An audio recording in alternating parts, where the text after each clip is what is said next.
Bonjour à tous et à toutes, j'espère que vous allez bien. Aujourd'hui, on s'intéresse à une histoire et un personnage surprenant. Oubliez un instant les livres d'histoire édulcorés.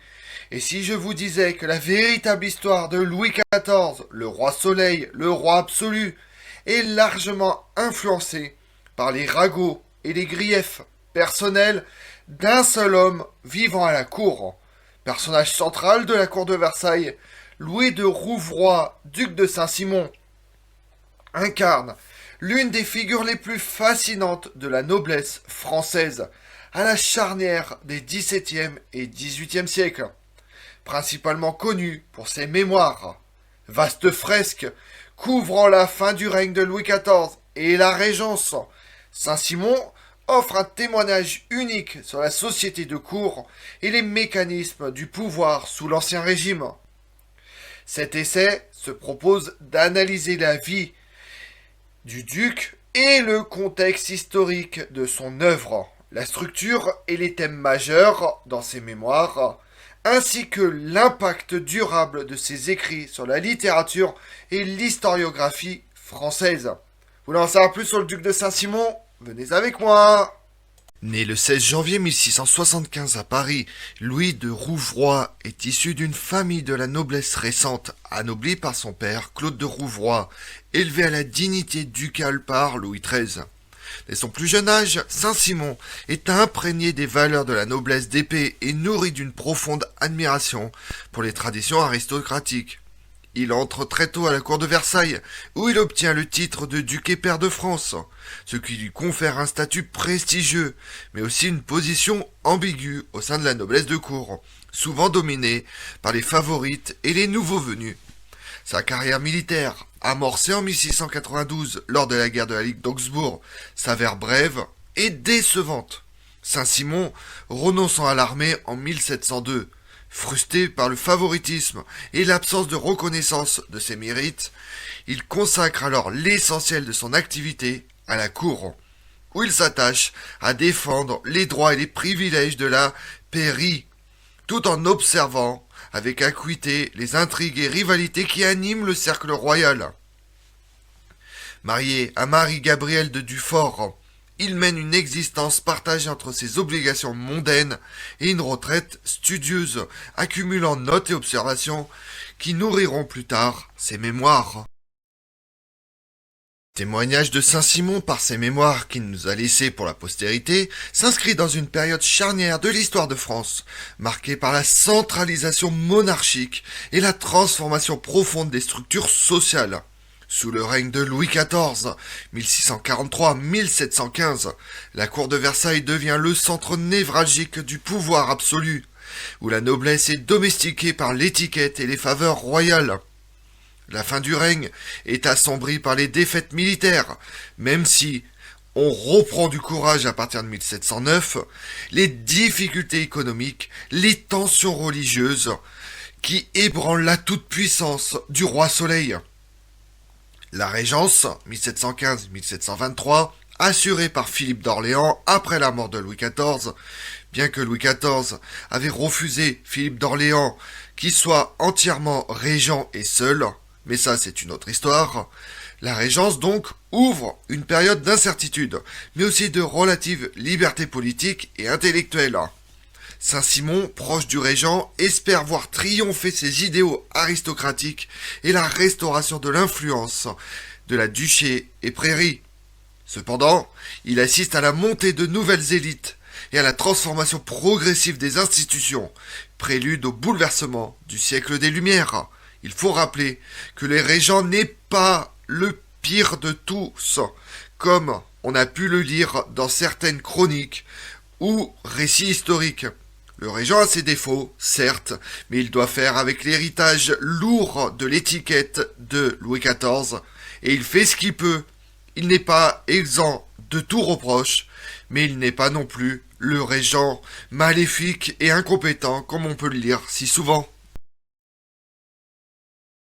Rédigé entre 1691 et 1723, les Mémoires de Saint-Simon constituent un ensemble exceptionnel de plus de 10 000 pages, couvrant près de 30 années de la vie politique et sociale de la France. Autant dire un témoignage exceptionnel et une source importante pour les historiens qui travaillent sur la fin du grand siècle et le début de la Régence.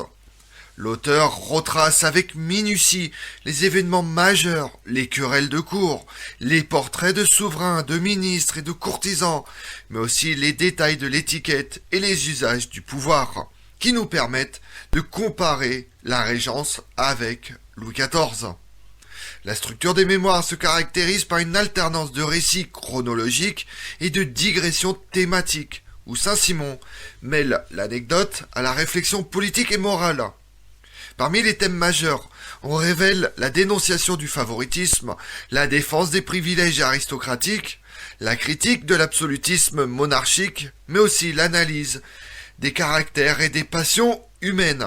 Le style de Saint-Simon, à la fois dense, imagé et incisif, se distingue par une liberté de ton et une richesse expressive peu commune dans la littérature de son temps.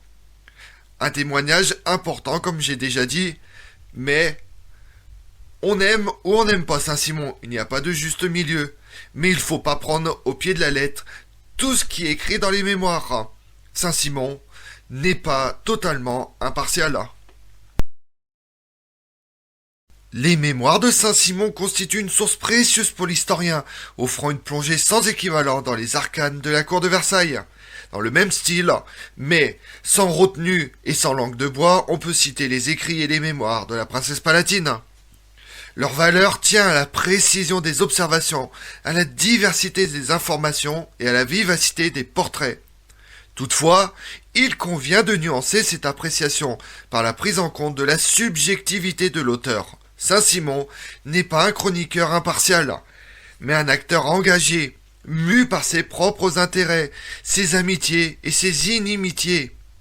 La fiabilité des mémoires a souvent été discutée, certains historiens soulignant les exagérations, les omissions volontaires ou les jugements sévères portés sur ses adversaires.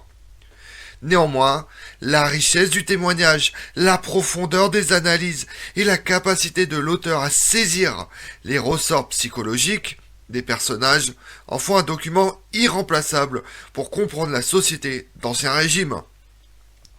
Longtemps conservés dans la sphère privée, les mémoires de Saint-Simon ne furent publiées intégralement qu'au XIXe siècle, suscitant immédiatement l'admiration des écrivains et des historiens. Leur influence s'exerce toujours sur la littérature, où ils inspirent le genre du portrait et du récit de cour, que sur l'historiographie en offrant un modèle d'analyse sociale et politique fondé sur l'observation minutieuse des faits et des comportements. Des auteurs tels que Chateaubriand, Stendhal ou Proust ont salué la modernité du regard de Saint-Simon, sa capacité à saisir la complexité des rapports sociaux et à restituer la diversité des points de vue. Pour les historiens, les mémoires de Saint-Simon constituent un laboratoire d'analyse des mécanismes de pouvoir, de la sociabilité aristocratique et des mutations de l'Ancien Régime. La postérité de Saint-Simon réside ainsi dans la double dimension littéraire et documentaire de son œuvre. Comme on l'a vu, Louis de Rouvroy, duc de Saint-Simon, apparaît comme un témoin privilégié et un analyste lucide de la société de cour sous Louis XIV et la Régence. À travers ses mémoires, il a légué à la postérité un document d'une valeur inestimable, à la fois chronique vivante, réflexion politique et chef-d'œuvre littéraire. Son apport à la connaissance de l'Ancien Régime demeure essentiel, tant pour comprendre les mécanismes du pouvoir que pour appréhender la complexité des rapports sociaux à la veille des bouleversements révolutionnaires. Je vous remercie d'avoir suivi cette vidéo en ma compagnie. Si vous voulez connaître mes autres vidéos, retrouvez-moi sur ma chaîne YouTube Tout sur l'Histoire avec Damien, mais également sur les réseaux sociaux, Twitter et Instagram, Histoire Damien. Et pensez à liker, commenter et vous abonner. Je vous remercie à tous.